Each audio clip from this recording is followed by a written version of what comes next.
Hi ಎಲ್ಲರಿಗೂ ನಮಸ್ಕಾರ and welcome to KLM classes YouTube channel. So Karnataka ರಾಜ್ಯ ಸಹಾಯಕ ಪ್ರಾಧ್ಯಾಪಕರ ಅರ್ಹತಾ ಪರೀಕ್ಷೆ 2023 ಎಕ್ಸಾಮಿನ ಜನರಲ್ ಪೇಪರ್ ಲೆಕ್ಚರ್ ಸೀರೀಸ್ ಈ ಒಂದು ಚಾನಲಲ್ಲಿ ನಡೀತಾ ಇದ್ದು. ಸೊ ಇವತ್ತಿನ ಕ್ಲಾಸಲ್ಲಿ ನಾವು ಎನ್ವಿರಾನ್ಮೆಂಟ್ ಬಗ್ಗೆ ತಿಳ್ಕೊಳ್ಳೋಣ. ಸೊ ಕ್ಲಾಸ್ ಶುರು ಮಾಡೋ ಮುಂಚೆ ನಾನು ಒಂದು ವಾರದಿಂದ ಏನು ವೀಡಿಯೋಸ್ಗಳನ್ನ ಅಪ್ಲೋಡ್ ಮಾಡ್ತಾ ಇದ್ದೀನಿ, ಅದಕ್ಕೆ ತುಂಬ ಒಳ್ಳೆ ಕಮೆಂಟ್ಸ್ಗಳನ್ನ ಮಾಡ್ತಾ ಇದ್ದೀರಾ. ಅದಕ್ಕೆ ಒಂದು ದೊಡ್ಡ ಧನ್ಯವಾದಗಳು ಹೇಳ್ತಾ, ಆ ಕಮೆಂಟ್ಗಳನ್ನ ಓದುವಾಗ ನನಗೆ ಎರಡು ವಿಷಯಗಳು ಗಮನಕ್ಕೆ ಬಂತು. ಒಂದು, ನೀವು ಕನ್ನಡದಲ್ಲಿ ಕ್ಲಾಸಸ್ ಮಾಡಬೇಕು ಅಂತ ಕೇಳ್ತಾ ಇದ್ದೀರಾ. ನನಗೆ ಅರ್ಥ ಆಗುತ್ತೆ, ನೀವು ಕನ್ನಡದಲ್ಲಿ ಕ್ಲಾಸಸ್ ಅಂದರೆ ಕನ್ನಡ ಮಾಧ್ಯಮದಲ್ಲಿ ಹೇಳ್ಕೊಡಿ ಅಂತ.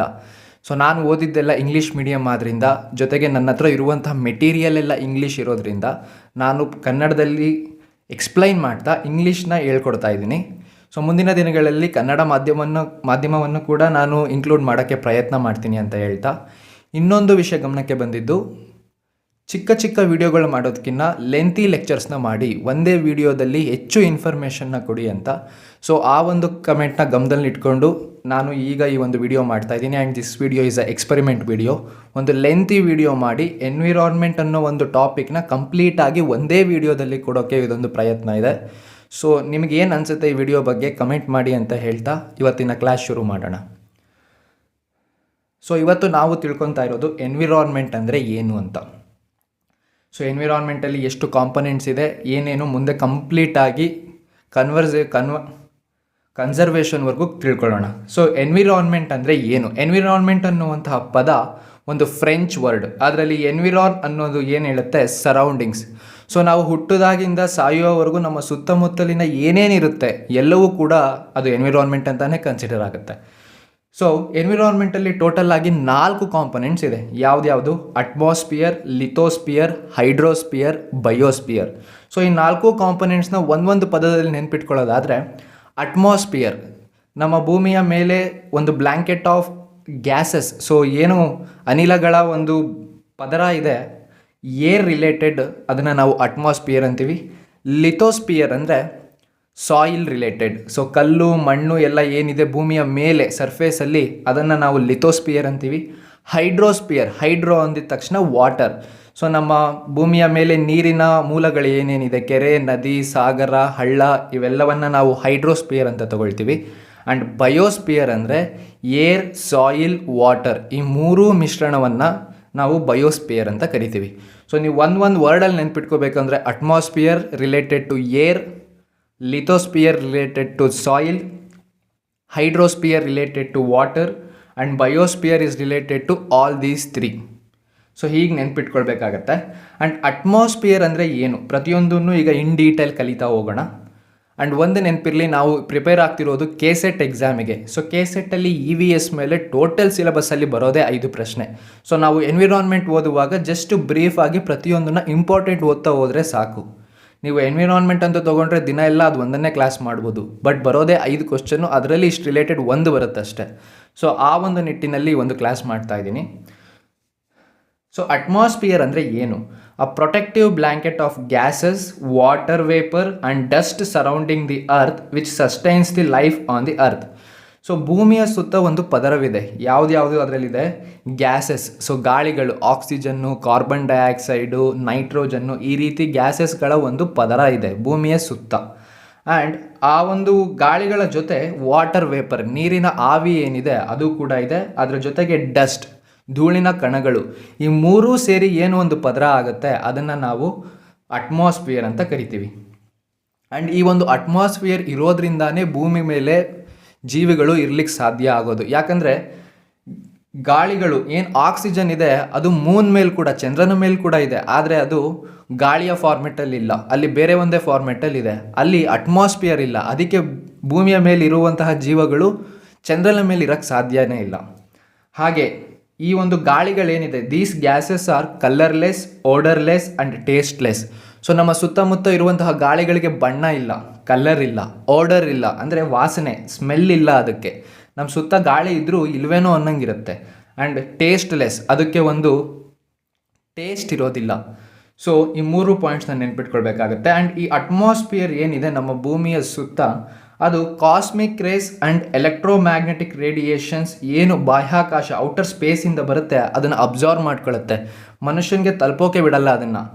ಹಂಗೆ U V visible, infrared radiations, radio waves ಇವೆಲ್ಲವನ್ನು ಟ್ರಾನ್ಸ್ಮಿಟ್ ಮಾಡುತ್ತೆ. ವಿಸಿಬಲ್ ಅಂದರೆ ಏನು? ಸೂರ್ಯನಿಂದ ಒಂದು ಬೆಳಕು ಏನು ಬರುತ್ತೆ ಅದು ಭೂಮಿಯನ್ನು ಮುಟ್ಟುವವರೆಗೂ ಬರುತ್ತೆ, ಅಟ್ಮಾಸ್ಫಿಯರಿಂದ ಅದು ದಾಟ್ಕೊಂಡು ಬರುತ್ತೆ. ಆ್ಯಂಡ್ ಅದನ್ನೇ ಅವ್ರು ಹೇಳ್ತಾ ಇರೋದು atmosphere will be transmitted. So ಏನು ಒಂದು ಲೈಟ್ ಬರ್ತಾ ಇದೆ ಒಂದು ಅಟ್ಮಾಸ್ಫಿಯರ್ ಮೂಲಕ ಟ್ರಾನ್ಸ್ಮಿಟ್ ಆಗುತ್ತೆ ಅಂತ ಹೇಳ್ತಾ ಇದ್ದಾರೆ. ಆ್ಯಂಡ್ ನಮ್ಮ ಈ ಭೂಮಿಯ ಸುತ್ತ ಇರುವಂಥ ಅಟ್ಮಾಸ್ಫಿಯರಲ್ಲಿ ಲೇಯರ್ಸ್, ಡಿಫ್ರೆಂಟ್ ಲೇಯರ್ಸ್ ಇರುತ್ತೆ. ಆ್ಯಂಡ್ ನೀವು ಇದನ್ನು ಸ್ಕೂಲಲ್ಲೂ ಕೂಡ ಓದಿರ್ತೀರ. 6 ಲೇಯರ್ಗಳಿದ್ದಾವೆ. ಆ್ಯಂಡ್ ಇದನ್ನು ನೆನ್ಪಿಟ್ಕೊಳ್ಳುವಾಗ ನಾನು ಯಾವಾಗಲೂ ETIMST ಈ ರೀತಿ ಒಂದು ಶಾರ್ಟ್ ಫಾರ್ಮ್ ETIMST. ಸೊ ಭೂಮಿ ಈ ರೀತಿ ಇದ್ದಾಗ ಇದನ್ನು ಭೂಮಿ ಅಂತ ನೀವು ಕನ್ಸಿಡರ್ ಮಾಡೋದಾದರೆ ಇದು ಸ್ಪೇಸ್, ಬಾಹ್ಯಾಕಾಶ ಏನು ಔಟರ್ ಸ್ಪೇಸ್ ಇದೆ, ಭೂಮಿ ಸರ್ಫೇಸಿಂದ ಸ್ಪೇಸ್ ಕಡೆ ಹೋದಾಗ ಫಸ್ಟ್ ನಮಗೆ ಮೇಲೆ ಸಿಗೋದು, ಭೂಮಿ ಮೇಲೆ ತಕ್ಷಣ ಸಿಗೋದು ಟ್ರೋಪೋಸ್ಪಿಯರ್, ಅದಾದಮೇಲೆ ಸ್ಟ್ರಾಟೋಸ್ಪಿಯರ್, ಅದಾದಮೇಲೆ ಮೀಸೋಸ್ಪಿಯರ್, ಅದಾದಮೇಲೆ ಅಯೋನೋಸ್ಪಿಯರ್, ಥರ್ಮೋಸ್ಪಿಯರ್ ಆ್ಯಂಡ್ ಕೊನೆಯದಾಗಿ ಭೂಮಿಯ ಅಟ್ಮಾಸ್ಫಿಯರು ಮತ್ತು ಔಟರ್ ಸ್ಪೇಸ್ಗೆ ಇರುವಂಥದ್ದು ಎಕ್ಸೋಸ್ಪಿಯರ್. ಸೊ ಇಲ್ಲಿ ನೀವು ಒಂದು ಗಮನ ಇಡಬೇಕಾಗಿರೋದು ಅಯೋನೋಸ್ಪಿಯರ್ ಅನ್ನೋವಂತಹ ಲೇಯರ್ ಏನಿದೆ ಅದು ಸ್ಟ್ರಾಟೋಸ್ಪಿಯರ್, ಟ್ರೋಪೋಸ್ಪಿಯರ್ ಥರ ಒಂದು ಸಪ್ರೇಟ್ ಲೇಯರ್ ಅಲ್ಲ. ಮೀಸೋಸ್ಪಿಯರ್ ಮತ್ತು ಥರ್ಮೋಸ್ಪಿಯರ್ನ ಕೆಲವೊಂದು ಭಾಗನ ಸೇರಿಸಿ ನಾವು ಅಯೋನೋಸ್ಪಿಯರ್ ಅಂತೀವಿ. ಸೊ ಅದು ಇನ್ಡೆಪ್ತ್ ಓದುವಾಗ ಬೇಕಾಗುತ್ತೆ. ಬಟ್ ನೀವು ಕೆಸೆಟ್ಗೆ ಓದುವಾಗ 6 ಲೇಯರ್ಗಳಿರುತ್ತೆ. ಟ್ರೋಪೋಸ್ಪಿಯರ್ ಇಂದ ಸ್ಟಾರ್ಟ್ ಆಗಿ ಎಕ್ಸೋಸ್ಪಿಯರ್ಗೆ ಎಂಡ್ ಆಗುತ್ತೆ. ಆ್ಯಂಡ್ ಇದು ಭೂಮಿಯಿಂದ ಈ ಕಡೆ ಹೋಗ್ಬೇಕಾದ್ರೆ, ಸ್ಪೇಸ್ ಕಡೆ ಹೋಗ್ಬೇಕಾದ್ರೆ ಕೆಳಗಿಂದ ತೊಗೊಳ್ಬೇಕು ಲೇಯರ್ಸು. ಆ್ಯಂಡ್ ನೀವಿಲ್ಲಿ ಒಂದು ಆರ್ಡರ್ನ ನೆನ್ಪಿಟ್ಕೊಳ್ಬೇಕಾಗುತ್ತೆ. ಆ್ಯಂಡ್ ಎಷ್ಟು ಲೇಯರ್ಸ್ಗಳಿದೆ ಅನ್ನೋದನ್ನ ನೆನ್ಪಿಟ್ಕೊಳ್ಬೇಕಾಗುತ್ತೆ. ಯಾಕಂದರೆ ಎಕ್ಸಾಮಲ್ಲಿ ಕೇಳ್ತಾರೆ ಟ್ರೋಪೋಸ್ಪಿಯರ್ ಆದಮೇಲೆ ನೆಕ್ಸ್ಟ್ ಯಾವ ಒಂದು ಲೇಯರ್ ಬರುತ್ತೆ, ಅಥವಾ ಮೀಸೋಸ್ಪಿಯರ್ ಹಾಗೂ ಟ್ರೋಪೋಸ್ಪಿಯರ್ ಮಧ್ಯೆ ಇರುವಂತಹ ಲೇಯರ್ ಯಾವುದು ಅಟ್ಮಾಸ್ಫಿಯರಲ್ಲಿ. ಸೊ ಈ ರೀತಿ ಪ್ರಶ್ನೆಗಳು ಬಂದಾಗ ನೀವು ಒಂದು ಶಾರ್ಟ್ ಟ್ರಿಕ್ ಥರ ನೆನ್ಪಿಟ್ಕೋಬೇಕು. ETIMST ಲಾಸ್ಟಿಗೆ ಎಕ್ಸೋಸ್ಪಿಯರು, ಫಸ್ಟಿಗೆ ಟ್ರೋಪೋಸ್ಪಿಯರ್, ಇಷ್ಟು ವಿಷಯಗಳನ್ನ ನೆನ್ಪಿಟ್ಕೊಳ್ಬೇಕಾಗತ್ತೆ. ಆ್ಯಂಡ್ ಅಟ್ಮಾಸ್ಫಿಯರ್ ಆದಮೇಲೆ ಎನ್ವಿರಾನ್ಮೆಂಟಲ್ಲಿ ಮತ್ತೊಂದು ಇಂಪಾರ್ಟೆಂಟು ಲಿಥೋಸ್ಪಿಯರ್. ಲಿಥೋಸ್ಪಿಯರ್ ಅಂದರೆ ಏನು? ಭೂಮಿಯ ಸರ್ಫೇಸ್ ಏನಿದೆ ಅಲ್ಲಿ ಮಣ್ಣು ಕಲ್ಲು ಎಲ್ಲ ಇರುತ್ತಲ್ವ, ಆ ಒಂದು ಕಾಂಪೊನೆಂಟ್ನ ನಾವು ಲಿಥೋಸ್ಪಿಯರ್ ಅಂತೀವಿ. Surface or crust of the earth including mountains, plains and ocean floors. So ಏನೇನು ಇನ್ಕ್ಲೂಡ್ ಆಗುತ್ತೆ? ಮೌಂಟೇನ್ಸ್, ಬೆಟ್ಟಗಳು ಏನಿದೆ ಅದು, ಜೊತೆಗೆ ಪ್ಲೇನ್ಸ್, ಸಮವಾದ ನೆಲ ಏನಿದೆ ಅದನ್ನು ಕೂಡ ಕನ್ಸಿಡರ್ ಮಾಡಬೇಕಾಗುತ್ತೆ. And ocean floors. So ocean floors ಅಂದರೆ ಸಮುದ್ರದ ತಳ ಏನಿರುತ್ತೆ ಅದು ಕೂಡ ಲಿಥೋಸ್ಪಿಯರ್ಗೆ ಸೇರುತ್ತೆ ಅಂತ. And lithosphere begins from the soil below our feet. So ನಮ್ಮ ಕಾಲಿನ ಕೆಳಗೆ ಏನು ಮೊದಲನೇ ಮಣ್ಣಿನ ಪದರ ಇರುತ್ತೆ, ಲಿಥೋಸ್ಪಿಯರ್ ಅಲ್ಲಿಂದ ಶುರುವಾಗಿ ಭೂಮಿಯ ಆಳಕ್ಕೆ 150 kilometre may spread to 150 kilometres below the surface. So ನಮ್ಮ ಪಾದದ ಅಡಿ ಇರುವಂತಹ ಮಣ್ಣಿನ ಕಣದಿಂದ ಹಿಡಿದು ಒಳಕ್ಕೆ 150 ಕಿಲೋಮೀಟರ್ವರೆಗೂ ನಾವೇನಂತ ಹೇಳಬೇಕು? ಲಿಥೋಸ್ಪಿಯರ್ ಅಂತಾನೆ ತಗೊಳ್ಬೇಕು. ಆ್ಯಂಡ್ ಈಗ ಮೈ ಕ್ವಶನ್ ನಮಗೆ ಬರೋದು 150 ಕಿಲೋಮೀಟರ್ ಆದಮೇಲೆ ಮುಂದಕ್ಕೆ ಏನಿರುತ್ತೆ ಅಂತ, ಭೂಮಿ ಒಳಗೆ ಹೋಗ್ತಾ ಹೋಗ್ತಾ ಏನು ಸಿಗುತ್ತೆ? ಸೊ ಲಿಥೋಸ್ಪಿಯರ್ ಆಗಿದ ತಕ್ಷಣ ಮ್ಯಾಂಟಲ್ ಅನ್ನುವಂಥ ಒಂದು ಪದರ ಸಿಗುತ್ತೆ. ಆ್ಯಂಡ್ ನಿಮಗೆ ಗೊತ್ತಿರ್ಬೋದು ಭೂಮಿ ಒಳಗೆ ಹೋಗ್ತಾ ಹೋಗ್ತಾ 2 ವಿಷಯಗಳನ್ನ ನೀವು ಗಮನಿಸಬೇಕು. ಒಂದು ತಾಪಮಾನ, ಟೆಂಪರೇಚರ್ ಹೆಂಗೆ ಚೇಂಜ್ ಆಗುತ್ತೆ, ಮತ್ತು ಒತ್ತಡ, ಪ್ರೆಷರ್ ಹೆಂಗೆ ಚೇಂಜ್ ಆಗುತ್ತೆ ಅಂತ. ಸೊ ನಿಮಗೆ ಗೊತ್ತೇ ಇರುತ್ತೆ ಭೂಮಿಯ ಒಳಗೆ ಏನು ಲಾವಾರಸ ಇದೆ ಅಲ್ಲಿಗೆ ಹೋಗ್ತಾ ಹೋಗ್ತಾ ಟೆಂಪರೇಚರ್ ಜಾಸ್ತಿ ಆಗುತ್ತೆ. ಆ್ಯಂಡ್ ಭೂಮಿ ಒಳಗೆ ಹೋಗ್ತಾ ಹೋಗ್ತಾ ಒತ್ತಡ ಕೂಡ ಜಾಸ್ತಿ ಆಗುತ್ತೆ. ಆ್ಯಂಡ್ ಲಿಥೋಸ್ಪಿಯರ್ನ ಕೆಳಗೆ ಮ್ಯಾಂಟಲ್ ಅನ್ನುವಂತಹ ಪದರ ಸಿಗುತ್ತೆ. ಆ್ಯಂಡ್ ಭೂಮಿ ಒಳಗೆ ತಾಪಮಾನ ಇನ್ಕ್ರೀಸ್ ಆದಂಗೆ ಈ ಮ್ಯಾಂಟಲಲ್ಲಿ ಕಲ್ಲುಗಳೇ ಕೂಡ ಅಲ್ಲೂ ಇರುತ್ತೆ. ಅದೇನಾಗುತ್ತೆ, ಎಷ್ಟು ಟೆಂಪರೇಚರ್ ಜಾಸ್ತಿ ಆಗುತ್ತೆ ಅಂದರೆ ಆ ಕಲ್ಲುಗಳು ಕರಗೋಗ್ಬಿಡ್ತವೆ. And they deform the rocks, ಅಂದರೆ ಆ ಕಲ್ಲುಗಳನ್ನ ಶೇಪ್ಗಳೇ ಚೇಂಜ್ ಆಗಿಬಿಡುತ್ತೆ. ಅಷ್ಟು ಒತ್ತಡ ಇರುತ್ತೆ, ಅಷ್ಟು ಟೆಂಪರೇಚರ್ ಇರುತ್ತೆ. ಸೊ ನಮ್ಮ ಇಡೀ ಭೂಮಂಡಲ ಟೋಟಲ್ ಆಗಿ 7 major tectonic plates, 8 minor tectonic ಪ್ಲೇಟ್ಸಿಂದ ಆಗಿದೆ. ಅಂದರೆ ಟೆಕ್ಟಾನಿಕ್ ಪ್ಲೇಟ್ಸ್ ಅಂದರೆ ನಮ್ಮ ಇಡೀ ಭೂಮಿನ ಪೀಸ್ ಆಗಿ ಜೋಡಿಸ್ಬೋದು. ಆ್ಯಂಡ್ ನಮ್ಮ ಭಾರತ ಏನಿದೆ ಅದು ಒಂದು ಟೆಕ್ಟಾನಿಕ್ ಪ್ಲೇಟ್ ಮೇಲಿದೆ, ಚೀನಾ ಏನಿದೆ ಅದು ಒಂದು ಟೆಕ್ಟಾನಿಕ್ ಪ್ಲೇಟ್ ಮೇಲಿದೆ. ಈ 2 ಪ್ಲೇಟ್ಗಳೇನಿರ್ತವೆ ಈ ಒಂದು ಟೆಂಪರೇಚರು ಜಾಸ್ತಿ ಆಗೋದ್ರಿಂದ ಕೆಳಗೆ ಕಲ್ಲು ಕರಗಿ ಪ್ರೆಷರಿಂದ ಶೇಪ್ ಎಲ್ಲ ಚೇಂಜ್ ಆಗ್ತಿದ್ರೆ ಈ ಒಂದು ಪ್ಲೇಟ್ಗಳು ಮೂವ್ ಆಗ್ತಾ ಇರುತ್ತೆ. ಸೊ ಈ 2 ಪ್ಲೇಟ್ಗಳು ಮೂವ್ ಆದಾಗ ಒಂದಕ್ಕೊಂದು ಕೊಲೈಡ್ ಆಗಿ ಹಿಂಗೆ ಮಣ್ಣು ಎದ್ದೋಳುತ್ತೆ ಮೇಲಕ್ಕೆ. ಸೊ ಆಗ ಬೆಟ್ಟಗಳು ಫಾರ್ಮೇಷನ್ ಆಗುತ್ತೆ. ಆ್ಯಂಡ್ ನಮ್ಮ ಚೈನಾ ಹಾಗೂ ಭಾರತದ ಬಾರ್ಡ್ರಲ್ಲಿರುವಂತಹ ಹಿಮಾಲಯ ಏನಿದೆ ಅದು ಆಗಿರೋ ಕಾರಣನೇ ಈ ಟೆಕ್ಟಾನಿಕ್ ಪ್ಲೇಟ್ಸ್ಗಳು ಗುದ್ಕೊಂಡು. ಸೊ ಪ್ರತಿ ವರ್ಷ ಹಿಮಾಲಯ ಏನಿದೆ ಅದು 1 ಸೆಂಟಿಮೀಟರ್ ಮೇಲಕ್ಕೆ ಬೆಳೀತಾ ಇರುತ್ತೆ. ಅದಕ್ಕೆ ಕಾರಣನೇ ಈ ಟೆಕ್ಟಾನಿಕ್ ಪ್ಲೇಟ್ಸ್ಗಳ ಮೂವ್ಮೆಂಟ್. ಆ್ಯಂಡ್ ಈ ಟೆಕ್ಟಾನಿಕ್ ಪ್ಲೇಟ್ಸ್ಗಳು ಏನಾದರೂ ಸಡನ್ನಾಗಿ ಮೂವ್ಮೆಂಟ್ನ ತೋರಿಸಿದ್ರೆ ಡ್ಯೂ ಟು ಸಮ್ ರೀಸನ್ಸ್ ಅದನ್ನು ನಾವು ಅರ್ಥ್ಕ್ವೇಕ್ಸ್ ಅಂತ ಕರಿತೀವಿ. So the sudden movement of tectonic plates is nothing but ಅರ್ಥ್ಕ್ವೇಕ್ಸ್. So lithosphere ಬಗ್ಗೆ ನಿಮಗೆ ಇಷ್ಟು ಗೊತ್ತಿದ್ರೆ ಸಾಕು. ಹೈಡ್ರೋಸ್ಪಿಯರ್, ಸೊ ಪದದಲ್ಲೇ ಇದೆ ಹೈಡ್ರೋ ಅಂದರೆ ಏನು, ನೀರಿಗೆ ಸಂಬಂಧಪಟ್ಟಿದ್ದು ಅಂತ. ಸೊ ಹೈಡ್ರೋಸ್ಪಿಯರ್ ಡೆಫಿನಿಷನ್ ನೋಡೋದಾದರೆ, this includes water bodies such as lakes, ponds, rivers, oceans and very important ice. So ಭೂಮಿಯ ಮೇಲಿರುವಂತಹ ಹಳ್ಳ, ಕೆರೆ, ಸಮುದ್ರ, ನದಿ ಇದೆಲ್ಲದರ ಜೊತೆಗೆ ಐಸ್ ಅನ್ನೋ ಪದ ಇದೆ. ಐಸ್ ಅಂದರೆ ಮಂಜು ಗೆಡ್ಡೆಗಳು ಏನು ಹಿಮಾಲಯದಲ್ಲಿದೆ ಅಥವಾ ನಾರ್ತ್ ಪೋಲ್ ಸೌತ್ ಪೋಲಲ್ಲಿ ಐಸ್ ಬ್ಲಾಕ್ಸ್ಗಳೇನಿದೆ ಅದು ಕೂಡ ಹೈಡ್ರೋಸ್ಪಿಯರ್ನ ಒಂದು ಭಾಗವೇ. ಸೊ ಇದರ ಜೊತೆಗೆ ಹೈಡ್ರೋಸ್ಪಿಯರ್ ಕಲಿಯುವಾಗ ನಾವು ಒಂದು ವಿಷಯ ಯಾವಾಗಲೂ ಗಮನಿಸಬೇಕು, earth is known as blue planet. ನೀಲಿ ಗ್ರಹ ಅಂತ ಯಾಕೆ ಕರಿತೀವಿ ನಿಮ್ಮೆಲ್ಲರಿಗೂ ಗೊತ್ತೇ ಇದೆ. ಭೂಮಿಯ ಅತಿ ಹೆಚ್ಚು ಭಾಗ ನೀರಿನಿಂದ ಕೂಡಿರುತ್ತೆ. ಸಮುದ್ರಗಳೇನಿರುತ್ತೆ, ಸಾಗರಗಳೇನಿರುತ್ತೆ, ಇದೇ ಅತಿ ಹೆಚ್ಚು ನೀರುಗಳನ್ನ ಕಾಣಿಸುತ್ತೆ. ಸೊ ಹೊರಗಡೆ ಒಂದು ಸ್ವಲ್ಪ ದೂರದಿಂದ ನೋಡಿದಾಗ ಇಡೀ ಭೂಮಿ ನೀಲಿ ಬಣ್ಣದಲ್ಲಿ ಕಾಣಿಸುತ್ತೆ. So 71% of earth's surface is covered by water, most of is ocean. So ಸಮುದ್ರಗಳ ನೀರೇ ಅತಿ ಹೆಚ್ಚು ಇರೋದು ಭೂಮಿ ಪ್ರದೇಶಕ್ಕಿಂತ. ಆ್ಯಂಡ್ ಭೂಮಿಯ ಮೇಲೆ 71% ನೀರಿದೆ. ಆ್ಯಂಡ್ ಈ 71% ನೀರಿನಲ್ಲಿ ಕೇವಲ 3% ಫ್ರೆಶ್ ವಾಟರ್, ಕುಡಿಯಲಿಕ್ಕೆ ಯೋಗ್ಯವಾದಂಥದ್ದು 71%ಅಲ್ಲಿ, ಇನ್ನು ಮಿಕ್ಕಿದ್ದು 3% ಅಷ್ಟೇ. ಇನ್ನು ಮಿಕ್ಕಿದೆಲ್ಲ ಉಪ್ಪು ನೀರು ಮತ್ತು ಕುಡಿಯೋದಕ್ಕೆ ಯೋಗ್ಯವಲ್ಲದ ನೀರು ಇರುತ್ತೆ. ಸೊ ನೀವು ಗಮನಿಸಬೇಕಾಗಿರೋದು ಅರ್ಥ ಮೇಲೆ ಏನು ನೀರಿದೆ ಅದರಲ್ಲಿ 3% ಅಷ್ಟೇ. ಇಡೀ ಅರ್ಥಲ್ಲೇ 3% ಕುಡಿಯೋ ನೀರಿದೆ ಅಂತಲ್ಲ. 70% ವಾಟರಲ್ಲಿ ಅದರಲ್ಲಿ 3% ಫ್ರೆಶ್ ವಾಟರ್ ಮಾತ್ರ. ಸೊ ಇವು 2 ನಂಬರ್ಗಳನ್ನ ನೆನ್ಪಿಟ್ಕೋಬೇಕಾಗತ್ತೆ ನೀವು. So next biosphere. ಸೊ ಇಷ್ಟೊತ್ತು ನಾವೇನು ಕಲಿತ್ವಿ, ಗಾಳಿ ಏರ್ ಬಗ್ಗೆ ರಿಲೇಟೆಡ್, ಅಟ್ಮಾಸ್ಫಿಯರ್ ಬಗ್ಗೆ ಕಲ್ತ್ಕೊಂಡ್ವಿ. ಮಣ್ಣು ಸಾಯಿಲ್ ರಿಲೇಟೆಡ್ ಲಿಥೋಸ್ಪಿಯರ್ ಬಗ್ಗೆ ಕಲ್ತ್ಕೊಂಡ್ವಿ. ಆ್ಯಂಡ್ ನೀರು ಹೈಡ್ರೋಸ್ಪಿಯರ್ ಬಗ್ಗೆ ಕಲ್ತ್ಕೊಂಡ್ವಿ. ಸೊ ಒಂದು ಆರ್ಗ್ಯಾನಿಸಮ್ ಅಥವಾ ಒಂದು ಜೀವ ಭೂಮಿಯ ಮೇಲೆ ಬದುಕಬೇಕು ಅಂದರೆ ಈ 3 ಅಗತ್ಯ. ನೀರಿಲ್ಲದೆ ಬದುಕೋಕ್ಕಾಗಲ್ಲ, ಗಾಳಿ ಇಲ್ಲದೆ ಬದುಕೋಕ್ಕಾಗಲ್ಲ, ಅಥವಾ ಇರಲಿಕ್ಕೆ ಜಾಗ ಸಾಯಿಲ್ ಇಲ್ಲದೇ ಬದುಕೋಕ್ಕಾಗಲ್ಲ. ಸೊ ಆ್ಯಂಡ್ ಈ 3 ಹದವಾಗಿ ಸಮ್ಮಿಶ್ರಣಗೊಳ್ಬೇಕು. ಸುಮ್ಮನೆ ನೀರನ್ನ ಜಾಸ್ತಿ ಬಿಟ್ಬಿಟ್ಟು ಕೇವಲ ಕಡಿಮೆ ಆಕ್ಸಿಜನ್ ಕೊಟ್ಟು ಕಡಿಮೆ ಜಾಗ ಕೊಟ್ಟು ಒಂದು ಜೀವಿ ಬದುಕು ಅಂದರೆ ಅದು ಸಾಧ್ಯ ಇಲ್ಲ. ಸೊ ಈ 3 ಎಷ್ಟು ಹದವಾಗಿ ಮಿಕ್ಸ್ಚರ್ ಆಗಿ ಒಂದು ಜೀವ ಬದುಕಲಿಕ್ಕೆ ಸಾಧ್ಯ ಆಗುವಂತಹ ಒಂದು ಅಟ್ಮಾಸ್ಫಿಯರ್ನ ಕ್ರಿಯೇಟ್ ಮಾಡ್ತಾವೋ ಅದನ್ನೇ ನಾವು ಬಯೋಸ್ಪಿಯರ್ ಅಂತ ಹೇಳೋದು.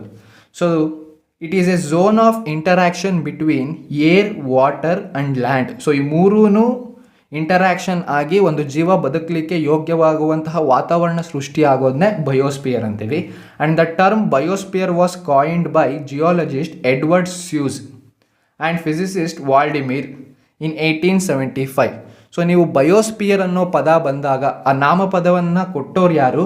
Edward sauce. ಸೊ ಇನ್ನೊಬ್ಬರ ಹೆಸರಿದೆ, ಬಟ್ ಮೇಜರ್ ಆಗಿ ನೀವು ಎಡ್ವರ್ಡ್ ಸೂಸ್ ಅನ್ನೋ ಒಂದು ಪದವನ್ನು ನೆನ್ಪಿಟ್ಕೊಳ್ಬೇಕಾಗುತ್ತೆ ಯಾವಾಗ ಬಯೋಸ್ಪಿಯರ್ ಅನ್ನೋ ಪದ ಬಂದಾಗ. ಸೊ ಈ ಒಬ್ಬ ಸೈಂಟಿಸ್ಟ್ನ ನೇಮು ನಿಮಗೆ ನೆನಪಾಗಬೇಕಾಗುತ್ತೆ. ಆ್ಯಂಡ್ ಯಾವಾಗ ಈ ಒಂದು ನಾಮಪದ ಕೊಟ್ಟಿದ್ದು 1875 1875 ಈ ಒಂದು ನೇಮನ್ನ ಕೊಟ್ಟಿರ್ತಾರೆ, ಎಡ್ವರ್ಡ್ ಸೂಸ್. ಸೊ ಏನು ಈ ರೀತಿ ಗಾಳಿ, ನೀರು ಮತ್ತು ನೆಲ 6 ಡಿಫ್ರೆಂಟ್ ಫಾರ್ಮ್ಸಲ್ಲಿ ಫಾರ್ಮ್ ಆಗುತ್ತೆ, ಅಂದರೆ ಬಯೋಮ್ಸ್ ಅಂತ ಕರಿತೀವಿ ಅದನ್ನು. ಸೊ ಯಾವ್ಯಾವ ರೀತಿ? ಡೆಸರ್ಟ್ ಅಂದರೆ ಏನು? ಮರಳುಗಾಡು. ನಿಮಗೆ ಗೊತ್ತೇ ಇರ್ಬೋದು, ಮರಳುಗಾಡಲ್ಲಿ ತಾಪಮಾನ ಜಾಸ್ತಿ ಇರುತ್ತೆ, ನೀರು ಕಡಿಮೆ ಇರುತ್ತೆ, ಲ್ಯಾಂಡ್ ಜಾಸ್ತಿ ಇರುತ್ತೆ, ಆ್ಯಂಡ್ ಅಲ್ಲಿ ಕೂಡ ಗಾಳಿ ಇರುತ್ತೆ. ಡೆಸರ್ಟಲ್ಲಿ ಅದರದೇ ಆದಂಥ ಜೀವಿಗಳಿರ್ತವೆ, ಕಡಿಮೆ ನೀರನ್ನು ಉಪಯೋಗಿಸಿ ಬದುಕುವಂತಹ ಜೀವಿಗಳಿರ್ತವೆ. ಅಲ್ಲಿ ಅದೇ ರೀತಿ ಕಡಿಮೆ ನೀರು ಉಪಯೋಗಿಸಿ ಬೆಳೆಯುವಂತಹ ಗಿಡಗಳಿರ್ತವೆ, ಕ್ಯಾಕ್ಟಸ್ ಆಗಿರ್ಬೋದು ಅಥವಾ ಡೆಸರ್ಟ್ ರ್ಯಾಟ್ ಆಗಿರ್ಬೋದು, ಈ ರೀತಿ ಡೆಸರ್ಟ್ಸಲ್ಲಿ ಇರುತ್ತೆ. ನೆಕ್ಸ್ಟ್ ಟೈಪ್ ಈಸ್ ಫಾರೆಸ್ಟ್, ಕಾಡುಗಳು. ಸೊ ನಾವು ಕಾಡುಗಳನ್ನ ನೋಡೇ ಇರ್ತೀವಿ, ಅತಿ ಹೆಚ್ಚು ಮರಗಳು ಹಾಗೂ ಅದರಲ್ಲಿ ಸಣ್ಣ ಪುಟ್ಟ ಜೀವಿಗಳಿಂದ ದೊಡ್ಡ ದೊಡ್ಡ ಕಾಡು ಪ್ರಾಣಿಗಳು ಎಲ್ಲವೂ ಇರುವಂಥದ್ದು ಫಾರೆಸ್ಟ್. ನೆಕ್ಸ್ಟು ಗ್ರಾಸ್ ಲ್ಯಾಂಡ್ ಅಂದರೆ ಹುಲ್ಲುಗಾವಲುಗಳು. ಜಾಸ್ತಿ ಉದ್ದ ಮರ ಇರೋದಿಲ್ಲ, ಖಾಲಿ ಲ್ಯಾಂಡಲ್ಲಿ ಸೊ ಹುಲ್ಲು ಇರುತ್ತೆ. ಹುಲ್ಲು ಅಂದರೆ ನೀವು ಯಾವ ರೀತಿ ಇಮ್ಯಾಜಿನೇಟ್ ಮಾಡ್ಕೋಬೇಕಂದ್ರೆ, ಒಬ್ಬ ಮನುಷ್ಯನಿಗೆ ಅರ್ಧ ಏನು ಅವನ ಹೈಟ್ ಇರುತ್ತೆ ಅಲ್ಲಿವರೆಗೂ ಬರುವಂತಹ ದೊಡ್ಡ ಹುಲ್ಲುಗಾವಲುಗಳಿರ್ತವೆ, ಅದನ್ನು ಗ್ರಾಸ್ ಲ್ಯಾಂಡ್ ಅಂತೀವಿ. And again aquatic. ಸೊ ಅಕ್ವಾಟಿಕಲ್ಲಿ ನೀರು ಜಾಸ್ತಿ ಇರುತ್ತೆ, ನೀರಿನಲ್ಲಿ ಕೂಡ ಜೀವ ಇರುತ್ತೆ. ಫಿಶ್ ಆಗಿರ್ಬೋದು, ವೇಲ್ಸ್ ಆಗಿರ್ಬೋದು, ಕ್ರ್ಯಾಬ್ಸ್, ಈ ರೀತಿ ಇರುವಂತಹ ಅಕ್ವಾಟಿಕ್ ನೀರಿನೊಳಗೆ ಬದುಕುವಂತಹ ಒಂದು ಪ್ರದೇಶ ಏನಿರುತ್ತೆ ಜೀವಿಗಳಿಗೆ, ಅದನ್ನು ಅಕ್ವಾಟಿಕ್ ಬಯೋಮ್ ಅಂತ ಕರಿತೀವಿ. ನೆಕ್ಸ್ಟ್ ಟಂಡ್ರಾ ಅಂದರೆ ಯಾವ ರೀತಿ ಅಂದರೆ ಇಲ್ಲಿ ಹೆಚ್ಚು ಮರಗಳಿರೋದಿಲ್ಲ, ಇಲ್ಲಿರುವಂತಹ ಸಾಯಿಲ್ಲು ಕಂಡೆನ್ಸ್ಡ್ ಆಗಿರುತ್ತೆ, ಅಂದರೆ ಒಳ್ಳೆ ಗಟ್ಟಿ ಮಣ್ಣು ಉದ್ದುದ್ದಕ್ಕೂ ಖಾಲಿ ಪ್ರದೇಶ ಇರುತ್ತೆ, ಅದನ್ನು ನಾವು ಟಂಡ್ರಾ ಅಂತೀವಿ. ನೆಕ್ಸ್ಟ್ ಚಪ್ಯಾರಲ್ ಅಂದರೆ ಇದು ಕೂಡ ಟಂಡ್ರಾ ಥರನೇ. ಚಪ್ಯಾರಲ್ ಅಂದರೆ ಚಿಕ್ಕ ಚಿಕ್ಕ ಬುಷಸ್ಸು, ಇಷ್ಟಿಷ್ಟೇ ಗಿಡಗಳು ಗುಂಪಾಗಿರ್ತಾವಲ್ಲ, ಆ ಥರ ಜಾಸ್ತಿ ಮರ ಇರೋದಿಲ್ಲ, ಖಾಲಿ ಬೆಟ್ಟ ಗುಡ್ಡ ಪ್ರದೇಶಗಳಲ್ಲಿ ಚಿಕ್ಕ ಬುಷಸ್ ರೀತಿ ಹುಲ್ಲೆಲ್ಲ ಬೆಳ್ಕೊಂಡಿರೋದನ್ನ ನಾವು ಚಪ್ಯಾರಲ್ ಅಂತ ಕರಿತೀವಿ. ಸೊ ಒಟ್ಟು ಎಷ್ಟು ಬಯೋಸ್ಪಿಯರಲ್ಲಿ ಬಯೋಮ್ಸ್ಗಳಿದ್ದಾವೆ? 6 ಬಯೋಮ್ಸ್ಗಳಿದ್ದಾವೆ. ಸೊ ಇದನ್ನು ನೀವು ನೆನ್ಪಿಟ್ಕೊಳ್ಬೇಕಾಗುತ್ತೆ. ಸೊ ಇಷ್ಟು ಎನ್ವಿರಾನ್ಮೆಂಟ್ ಕಾಂಪೊನೆಂಟ್ಸ್ ಏನಿದೆ ಅದರ ರಿಲೇಟೆಡ್. ನೆಕ್ಸ್ಟು ಎಕಾಲಜಿ ಅಂತ ಬರುತ್ತೆ. ಎನ್ವೈರ್ನಮೆಂಟ್ ಓದುವಾಗ ಎಕಾಲಜಿ, ಎಕೋಸಿಸ್ಟಮ್ ಇದ್ರ ಬಗ್ಗೆ ಚೆನ್ನಾಗಿ ತಿಳ್ಕೊಂಡಿರ್ಬೇಕು ನೀವು. ಎಕಾಲಜಿ ಅಂದರೆ ಏನು? The branch of biology that deals with the relations of the organisms to one another and their physical surroundings.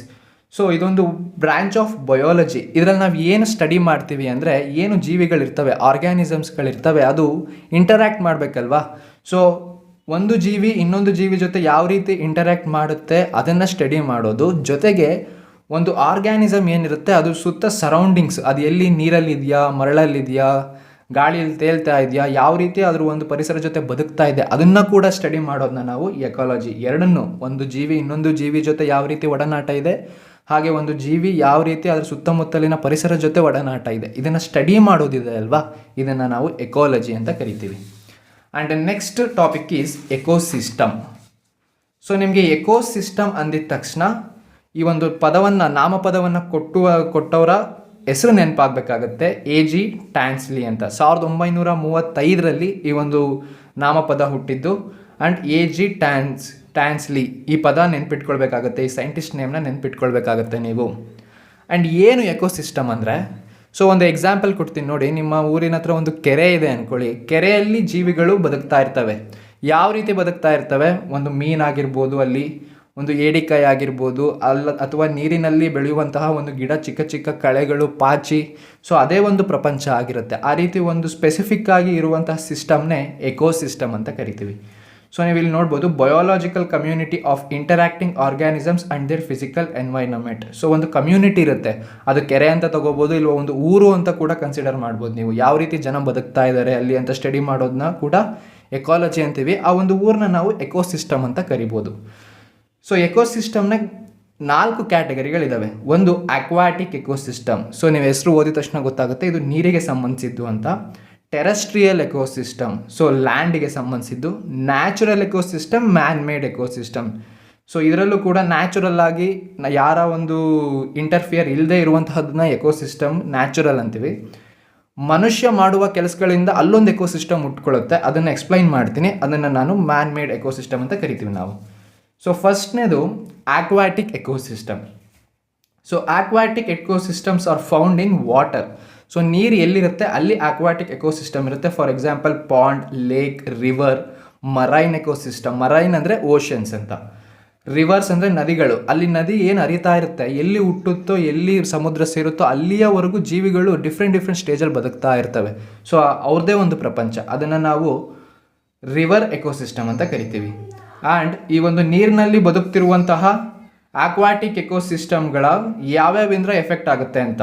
So the population is affected by depth of water. So ನೀರಿನ ಆಳ ಎಷ್ಟಿದೆ ಅಲ್ಲಿ ಜೀವಿಗಳು ಏನು ನೀರಿನಲ್ಲಿ ಬದುಕ್ತಾ ಇರ್ತವೆ ಅದ್ರ ಮೇಲೆ ಎಫೆಕ್ಟ್ ಆಗುತ್ತೆ. Gases dissolved. ಸೊ ಆ ನೀರಿನಲ್ಲಿ ಯಾವ್ಯಾವ ಅನಿಲಗಳು ಕರಗಿದೆ, ಆಕ್ಸಿಜನ್ ಜಾಸ್ತಿ ಇದೆಯಾ ಅಥವಾ ಬೇರೆ ಯಾವುದಾದ್ರೂ ಒಂದು ಅಂಶ ಜಾಸ್ತಿ ಇದೆಯಾ ಅದ್ರ ಮೇಲೆ ಡಿಪೆಂಡ್ ಆಗುತ್ತೆ. ಸಲೈನಿಟಿ ಅಂದರೆ ಉಪ್ಪಿನಂಶ ಎಷ್ಟಿದೆ ಆ ನೀರಿನಲ್ಲಿ ಅದ್ರ ಮೇಲೂ ಕೂಡ ಅಲ್ಲಿ ಬದುಕ್ತಿರುವಂತಹ ಜೀವಿಗಳು ಯಾವ ರೀತಿ ಬದುಕ್ತವೆ ಅನ್ನೋದು ಡಿಪೆಂಡ್ ಆಗುತ್ತೆ. ನೀವು ಸಿಹಿ ನೀರು, ಫ್ರೆಶ್ ವಾಟರಲ್ಲಿ ಬದುಕ್ತಿರುವಂಥ ಫಿಶ್ನ ತೊಗೊಂಡೋಗ್ಬಿಟ್ಟು ಓಷನಲ್ಲಿ ಬಿಟ್ಟರೆ, ಸಾಗರದಲ್ಲಿ ಬಿಟ್ಟರೆ ಅದು ಬದುಕಲ್ಲ. ಯಾಕಂದರೆ ಇಲ್ಲಿನ ಉಪ್ಪಿನಂಶ ನದಿಯಲ್ಲಿ ಏನಿತ್ತು ಸಮುದ್ರಕ್ಕೆ ಕಂಪೇರ್ ಮಾಡಿದ್ರೆ ಕಡಿಮೆ ಇರುತ್ತೆ. ಸೊ ಇಲ್ಲಿ ಬದುಕ್ತಿದ್ದಂಥ ಎಕೋಸಿಸ್ಟಮಲ್ಲಿ ಇದ್ದ ಪ್ರಾಣಿನ ತೊಗೊಂಡೋಗಿ ನೀವು ಮತ್ತೊಂದು ಎಕೋಸಿಸ್ಟಮಲ್ಲಿ ಕೊಡೋಕೆ ಹೋದರೆ ಅದು ಸೆಟ್ ಆಗಲ್ಲ, ಸತ್ತೋಗುತ್ತೆ. ಆ್ಯಂಡ್ pH, ಅದು ಅಸಿಡಿಟಿ ಇದೆಯಾ, ಆಲ್ಕಲೈನ್ ಇದೆಯಾ ಅದು ಕೂಡ ಡಿಪೆಂಡ್ ಆಗುತ್ತೆ. Next ecosystem is terrestrial ecosystem. So terrestrial ecosystem ಅಂದರೆ ಏನು ಲ್ಯಾಂಡ್ ಇದೆ, ನೀರು ಬಿಟ್ಟು ಭೂಮಿಯ ಮೇಲೆ ಲ್ಯಾಂಡ್ ಏನಿದೆ ಅಲ್ಲಿ ಸಿಗುವಂಥದ್ದನ್ನ ನಾವು ಟೆರೆಸ್ಟ್ರಿಯಲ್ ಎಕೋಸಿಸ್ಟಮ್ ಅಂತೀವಿ. ಫಾರ್ ಎಕ್ಸಾಂಪಲ್ ಫಾರೆಸ್ಟ್, ಕಾಡು. ಸೊ ಕಾಡು ಒಂದು ಎಕೋಸಿಸ್ಟಮ್. ಯಾವ ರೀತಿ ಅಲ್ಲಿ ಬದುಕುವ ಪ್ರಾಣಿಗಳು ಮರಗಳಿಂದ ಮರ ಮೇಲೆ ಎಗರ್ತಾ ಅಲ್ಲಿರುವ ಗಿಡಗಳ ಮಧ್ಯೆ ಬದುಕ್ತಾ ಇರ್ತವೆ. ಸೊ ಅಲ್ಲಿರೋನ ತಗೊಬಂದ್ಬಿಟ್ಟು ನೀವು ಸಿಟಿ ಒಳಗೆ ಬಿಟ್ಬಿಟ್ರೆ ಅವು ಅಲ್ಲಿ ಬದುಕೋಕೆ ಆಗೋದಿಲ್ಲ. ಅದೇ ಒಂದು ಎಕೋಸಿಸ್ಟಮು ಊರ ಮಧ್ಯೆ ಸಿಟಿನೇ ಒಂದು ಎಕೋಸಿಸ್ಟಮ್ ಆಗುತ್ತೆ. ಅದೇ ರೀತಿ ಗ್ರಾಸ್ ಲ್ಯಾಂಡ್ಸ್, ಡೆಸರ್ಟ್. ಸೊ ಡೆಸರ್ಟಲ್ಲಿ ಬದುಕುವಂತಹ ಪ್ರಾಣಿಗಳು ನೀರನ್ನು ಕಡಿಮೆ ಕನ್ಸ್ಯೂಮ್ ಮಾಡಿ ಬದುಕ್ತಿರ್ತವೆ. ಅದನ್ನು ತೊಗೊಬಂದು ನೀವು ಸಮುದ್ರದೊಳಗೆ ಬಿಟ್ಟರೆ ಅದು ಅಲ್ಲಿ ಬದುಕಕ್ಕೆ ಲಾಯಕ್ಕೆ ಇರೋದಿಲ್ಲ, ಅದು ಬದುಕೋಕೆ ಆಗೋದು ಇಲ್ಲ. ಸೊ ಇದನ್ನು ನಾವು ಟೆರೆಸ್ಟ್ರಿಯಲ್ ಎಕೋಸಿಸ್ಟಮ್ ಅಂತ ಕರಿತೀವಿ. So next is natural ecosystem. So natural ecosystem ಅಂದರೆ ecosystems exist naturally and involve interaction between organisms and environment in natural settings. So ಏನು ಒಂದು ಪರಿಸರದಲ್ಲಿ ಯಾವುದೇ ಒಂದು ಇಂಟರ್ಫಿಯರೆನ್ಸ್ ಇಲ್ಲದೆ ಅದಾಗದೇ ಉಟ್ಕೊಂಡು ಅದಾಗದೇ ಪ್ರಾಣಿಗಳು ಬದುಕ್ತಾ ಇರುವಂತಹ ಒಂದು ಎಕೋಸಿಸ್ಟಮ್ನ ನಾವು ನ್ಯಾಚುರಲ್ ಎಕೋಸಿಸ್ಟಮ್ ಅಂತ ಕರಿತೀವಿ. ಆ್ಯಂಡ್ ನ್ಯಾಚುರಲ್ ಎಕೋಸಿಸ್ಟಮಲ್ಲಿ 2 ಕಾಂಪೊನೆಂಟ್ಸ್ ಇರುತ್ತೆ. ಒಂದು ಬಯೋಟಿಕ್ ಕಾಂಪೊನೆಂಟ್ಸ್, ಇನ್ನೊಂದು ಬಯೋಟಿಕ್ ಕಾಂಪೊನೆಂಟ್ಸ್. ಸೊ ಒಂದು ವರ್ಡಲ್ಲಿ ನೀವು ತಿಳ್ಕೊಳ್ಳೋದಾದರೆ ಬಯೋಟಿಕ್ ಕಾಂಪೊನೆಂಟ್ಸ್ ಅಂದರೆ ಬದುಕಿರುವಂತಹ ಕಾಂಪೊನೆಂಟ್ಸು. ನಮ್ಮ ಪರಿಸರದಲ್ಲಿ ಯಾವುದ್ಯಾವುದಕ್ಕೆ ಜೀವ ಇದೆ ಅವನ್ನ ನಾವು ಬಯೋಟಿಕ್ ಕಾಂಪೊನೆಂಟ್ಸ್ ಅಂತೀವಿ. ಪ್ರಾಣಿ, ಪಕ್ಷಿ, ಗಿಡ, ಮರ ಇವೆಲ್ಲವೂ ಬಯೋಟಿಕ್ ಕಾಂಪೊನೆಂಟ್ಸ್. ಬಯೋಟಿಕ್ ಕಾಂಪೊನೆಂಟ್ಸ್ ಅಂದರೆ ಯಾವ ಒಂದು ಅಂಶಗಳಿಗೆ ನಮ್ಮ ಪರಿಸರದಲ್ಲಿ ಜೀವ ಇರೋದಿಲ್ವೋ, ಅಂದರೆ ಮಣ್ಣು, ಕಲ್ಲು, ಬೆಟ್ಟ ಇವೆಲ್ಲವನ್ನು ನಾವು ಬಯೋಟಿಕ್ ಕಾಂಪೊನೆಂಟ್ಸ್ ಅಂತ ಕರಿತೀವಿ. ಸೊ ಒಂದೊಂದನ್ನೇ ಡೀಟೇಲ್ ಆಗಿ ನೋಡೋಣ. ಬಯೋಟಿಕ್ ಕಾಂಪೊನೆಂಟ್ಸ್ ಅಂದರೆ ಏನು? These are living organisms. So ಬದುಕಿರುವಂತಹ ಆರ್ಗ್ಯಾನಿಸಮ್ಸ್ನ ನಾವು ಬಯೋಟಿಕ್ ಅಂತೀವಿ. ಅದರಲ್ಲಿ 3 ಕ್ಲಾಸಿಫಿಕೇಶನ್ ಇದೆ ಆ್ಯಂಡ್ ಇದು ವೆರಿ ವೆರಿ ಇಂಪಾರ್ಟೆಂಟ್. ಇದ್ರ ಮೇಲೆ ಕ್ವಶನ್ಸ್ ತುಂಬ ಕೇಳ್ತಿರ್ತಾರೆ. ಸೊ ಮೊದಲನೇದು ಪ್ರೊಡ್ಯೂಸರ್ಸ್, ಎರಡನೇದು ಕನ್ಸ್ಯೂಮರ್ಸ್, ಮೂರನೇದು ಡಿಕಂಪೋಸರ್ಸ್. ಸೊ ನಿಮಗೆ ಮೊದಲನೇದು ನೋಡೋದಾದರೆ ಪ್ರೊಡ್ಯೂಸರ್ಸ್. ಸೊ ಹೆಸರಲ್ಲೇ ಗೊತ್ತಾಗುತ್ತೆ ಇವೇನನ್ನು ಪ್ರೊಡ್ಯೂಸ್ ಮಾಡ್ತವೆ. ಏನನ್ನು ಪ್ರೊಡ್ಯೂಸ್ ಮಾಡ್ತವೆ?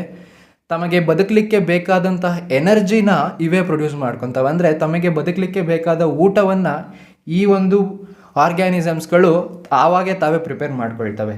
ಅದನ್ನು ನಾವೇನಂತ ಕರಿತೀವಿ? ಪ್ರೊಡ್ಯೂಸರ್ಸ್ ಅಂತ. So these organisms are also called as autotrophs. So ಪ್ರೊಡ್ಯೂಸರ್ಸ್ಗೆ ಇನ್ನೊಂದು ಹೆಸರು ಆಟೋಟ್ರೋಪ್ಸ್ ಅಂತ ಕರಿತೀವಿ. ಆ್ಯಂಡ್ ಈ ಒಂದು ಪ್ರಾಣಿ ಅಥವಾ ಪಕ್ಷಿ ಅಥವಾ ಆರ್ಗ್ಯಾನಿಸಮ್ಸೇ ಬರುತ್ತೆ, ಪ್ರಾಣಿ ಪಕ್ಷಿಗಳು ಪ್ರೊಡ್ಯೂಸರ್ಸ್ ಆಗೋಕ್ಕೆ ಸಾಧ್ಯ ಇಲ್ಲ. ಸೊ ಯಾವ ಒಂದು ಪ್ರೊಸೆಸ್ ಮೂಲಕ ತಮ್ಮ ಊಟ ತಾವಾಗೆ ಪ್ರಿಪೇರ್ ಮಾಡ್ಕೊಳ್ತಾರೆ? ಫೋಟೋಸಿಂಥಸಿಸ್. ಸೊ ನೀವು ಸ್ಕೂಲಲ್ಲಿ ಓದೇ ಇರ್ತೀವ ಯಾವ ರೀತಿ ಹಸಿರು ಗಿಡಗಳು ತಮಗೆ ಬೇಕಾದಂತಹ ಎನರ್ಜಿಗೋಸ್ಕರ ತಾವಾಗೆ ತಾವು ಫುಡ್ನ ಕ್ರಿಯೇಟ್ ಮಾಡ್ಕೊತವೆ. ಆ ಒಂದು ಪ್ರೊಸೀಜರ್ನ ಏನಂತ ಕರಿತೀವಿ? ಫೋಟೋಸಿಂಥಸಿಸ್. ಸೊ ಫೋಟೋಸಿಂಥಸಿಸ್ ಅಂದರೆ ಏನು? A process by which green plants use sunlight, carbon dioxide and water to prepare their own food. So ನೀವು ಫೋಟೋಸಿಂಥಸಿಸ್ ಅಂದಾಗ 3 ವಿಷಯಗಳನ್ನ ನೆನ್ಪಿಟ್ಕೊಳ್ಬೇಕಾಗತ್ತೆ. ಒಂದು,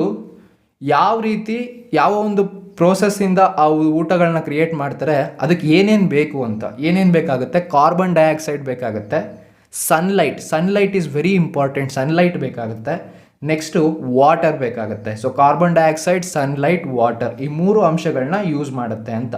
ಸೊ ಇನ್ನೊಂದು ವಿಷಯ ಏನು ತಿಳ್ಕೊಬೇಕು ನೀವು, ಕ್ಲೋರೋಫಿಲ್ಲಲ್ಲಿ ಎಲ್ಲ ಗಿಡದಲ್ಲೂ ಆಗುತ್ತಾ? ನೋ, ಹಸಿರು ಗಿಡಗಳಲ್ಲಿ ಮಾತ್ರ. ಹಸಿರು ಗಿಡ ಅಂತ ಯಾಕೆ ಹೇಳ್ತೀವಿ? ಆ ಹಸಿರು ಬರಲಿಕ್ಕೆ ಕಾರಣ ಏನು? ಗ್ರೀನ್ ಪಿಗ್ಮೆಂಟ್ ಅಂತ ಒಂದಿರುತ್ತೆ. ಆ ಗ್ರೀನ್ ಪಿಗ್ಮೆಂಟ್ನೇ ಕ್ಲೋರೋಫಿಲ್ ಅಂತ ಕರಿತೀವಿ.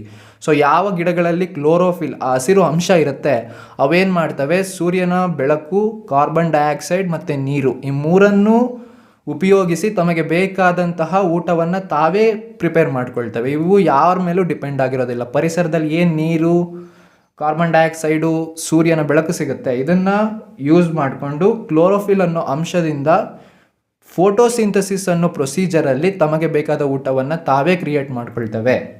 ಆ್ಯಂಡ್ ಈ ಒಂದು ಪ್ರೊಸೀಜರ್ ನಡೆಯುವಾಗ ಕೊನೆಯದಾಗಿ ಬೈ ಪ್ರಾಡಕ್ಟ್ ಏನಿದೆ, ಅಂದರೆ ಇದೆಲ್ಲ ಮುಗಿದು ಕೊನೆಗೆ ಆಚೆ ಹೊರಗಡೆ ಬರೋದು ಬರೀ ಊಟದ ಅಲ್ಲ, ಅದಕ್ಕೆ ಬೇಕಾದ ಊಟದ ಜೊತೆಗೆ ಆಕ್ಸಿಜನ್ ಕೂಡ ಆಚೆ ಬರುತ್ತೆ. ಸೊ ನೋಡಿ ಪರಿಸರದಲ್ಲಿ ಎಷ್ಟು ಅದ್ಭುತ ಇದೆ. ನಾವು ಆಕ್ಸಿಜನ್ನ ತೊಗೊಂಡು ಕಾರ್ಬನ್ ಡೈಆಕ್ಸೈಡ್ ಬಿಡ್ತೀವಿ, ಅದೇ ಆ ಕಾರ್ಬನ್ ಡೈಆಕ್ಸೈಡ್ನ ತೊಗೊಂಡು ಹಸಿರು ಗಿಡಗಳು ಊಟವನ್ನು ಪ್ರಿಪೇರ್ ಮಾಡಿ ಮತ್ತೆ ನಮಗೆ ಅವಶ್ಯವಿರುವ ಆಕ್ಸಿಜನ್ನ ಬೈ ಪ್ರಾಡಕ್ಟ್ ಆಗಿ ಕೊಡ್ತವೆ. ಸೊ ಪ್ರೊಡ್ಯೂಸರ್ಸ್ ಬಗ್ಗೆ ಇಷ್ಟು ನಿಮಗೆ ಗೊತ್ತಿರಬೇಕಾಗುತ್ತೆ. Next consumers. So again produce ಅನ್ನೋ ಪದದಲ್ಲೇ ಗೊತ್ತಾಗುತ್ತೆ ಅವು ಏನನ್ನು ಪ್ರೊಡ್ಯೂಸ್ ಮಾಡ್ತವೆ ಅಂತ. ಕನ್ಸ್ಯೂಮರ್ಸ್ ಅಂದರೆ ಕನ್ಸ್ಯೂಮ್ ಮಾಡ್ಕೊಂಡು ಬದುಕ್ತವೆ. ಸೊ ಇವೆಲ್ಲವೂ ಕ್ಯಾಟಗರೈಸ್ ಆಗಿರೋದು ತಾವು ಊಟವನ್ನು ಪ್ರೊಡ್ಯೂಸ್ ಮಾಡ್ತಾರಾ ಇಲ್ಲ ಬೇರೆಯವ್ರ ಮೇಲೆ ಡಿಪೆಂಡ್ ಆಗಿದ್ದಾರೆ ಅನ್ನೋದ್ರ ಮೇಲೆ. So these organisms depend for food directly or indirectly on producers. So ಏನು ಗಿಡಗಳು ಫೋಟೋಸಿಂಥಸಿಸಿಂದ ಊಟವನ್ನು ಕ್ರಿಯೇಟ್ ಮಾಡ್ಕೊಂಡು ಬದುಕ್ತಾ ಇರ್ತವೆ, ಆ ಒಂದು ಗಿಡಗಳನ್ನ ತಿಂದು ಬದುಕುವಂಥದ್ದು directly or indirectly. So directly ಅಂದರೆ ಏನು, ಡೈರೆಕ್ಟಾಗಿ ಆ ಗಿಡಗಳನ್ನ ಎಲೆಗಳನ್ನ ತಿಂದು ಬದುಕುವಂಥದ್ದನ್ನ ಡೈರೆಕ್ಟ್ಲಿ ಡಿಪೆಂಡೆನ್ಸ್ ಅಂತೀವಿ. ಅದೇ ಆ ಗಿಡಗಳನ್ನ ತಿಂದು ಬದುಕ್ತಿರೋ ಪ್ರಾಣಿಗಳನ್ನ ಇನ್ನೊಂದು ಪ್ರಾಣಿ ತಿಂದು ಬದುಕುತ್ತಲ್ವಾ, ಅದನ್ನು ನಾವು ಇಂಡೈರೆಕ್ಟಾಗಿ, ಕೊನೆಗೆ ಅವು ಕೂಡ ಗಿಡದ ಅಂಶವನ್ನೇ ತಗೊಳ್ತಾ ಇರೋದು. ಸೊ ಅದನ್ನು ಇಂಡೈರೆಕ್ಟ್ಲಿ ಡಿಪೆಂಡ್ ಆಗೋದು. ಅವು ಎರಡನ್ನೂ ನಾವೇನಂತ ಕರಿತೀವಿ, ಕನ್ಸ್ಯೂಮರ್ಸ್ ಅಂತಲೇ ಕರಿತೀವಿ. ಸೊ ಕನ್ಸ್ಯೂಮರ್ಸಲ್ಲಿ ಅಗೈನ್ 4 ಕ್ಯಾಟಗರಿಗಳಿದ್ದಾವೆ. ಮೊದಲನೇದು ಪ್ರೈಮರಿ ಕನ್ಸ್ಯೂಮರ್ಸ್, ಎರಡನೇದು ಸೆಕೆಂಡರಿ ಕನ್ಸ್ಯೂಮರ್ಸ್, ಮೂರನೇದು ಟರ್ಷರಿ ಕನ್ಸ್ಯೂಮರ್ಸ್, ನಾಲ್ಕನೇದು ಆಮ್ನಿವೋರಸ್. ಸೊ ಮೊದಲನೇದಾಗಿ ಪ್ರೈಮರಿ ಕನ್ಸ್ಯೂಮರ್ಸ್ ಅಂದರೆ ಏನು? These organisms eat only plants. So ಯಾವ ಆರ್ಗ್ಯಾನಿಸಮ್ಸ್ಗಳು ಕೇವಲ ಗಿಡಗಳನ್ನ ತಿಂದು ಬದುಕ್ತಾ ಇರ್ತವೋ ಅವನ್ನ ನಾವು ಪ್ರೈಮರಿ ಕನ್ಸ್ಯೂಮರ್ಸ್ ಅಂತೀವಿ. ಆ್ಯಂಡ್ ಇದಕ್ಕೆ ಇನ್ನೊಂದು ಹೆಸರು ಕೂಡ ಇದೆ, ಹರ್ಬಿವೋರಸ್, ಸಸ್ಯಾಹಾರಿ ಪ್ರಾಣಿಗಳು. ಸ್ಕೂಲಲ್ಲಿ ಓದಿರ್ತೀರ, ನೆನಪಿಸ್ಕೋಬೇಕು ನೀವು. ಎಕ್ಸಾಂಪಲ್ ಕೊಡೋದಾದರೆ ನಿಮ್ಮ ಸುತ್ತಮುತ್ತಲ ಏನೇನಿದೆ ಅದನ್ನೇ ನೆನಪಿಸ್ಕೊಳ್ಳಿ. ಸಸ್ಯಗಳನ್ನ ತಿಂದು ಬದುಕ್ತಾ ಇರೋದು ಯಾವ್ದು? ಹಸು, ಜಿಂಕೆ, ಕುರಿ. ಸೊ ಈ ರೀತಿ ಇವು ಮಾಂಸಗಳನ್ನ ತಿನ್ನೋದಿಲ್ಲ, ಇವು ಡೈರೆಕ್ಟಾಗಿ ಗಿಡಗಳನ್ನೇ ತಿಂದು ಬದುಕ್ತಾ ಇರ್ತವೆ.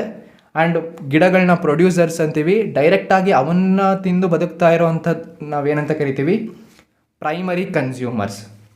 ನೀವು ಹರ್ಬಿವೋರಸ್ ಬಗ್ಗೆ ಓದುವಾಗ ಇನ್ನೊಂದು ಟೈಪ್ ಇದೆ, ಅದರಲ್ಲೇ ಫ್ಯೂಗಿವೋರಸ್ ಅಂತ. ಸೊ ಹರ್ಬ್ ಅಂದರೆ ಗಿಡಗಳು ಅಂತ, ಫ್ರೂಟ್ಸ್ ಅಂದರೆ ಗೊತ್ತಲ್ವಾ, ಹಣ್ಣುಗಳು.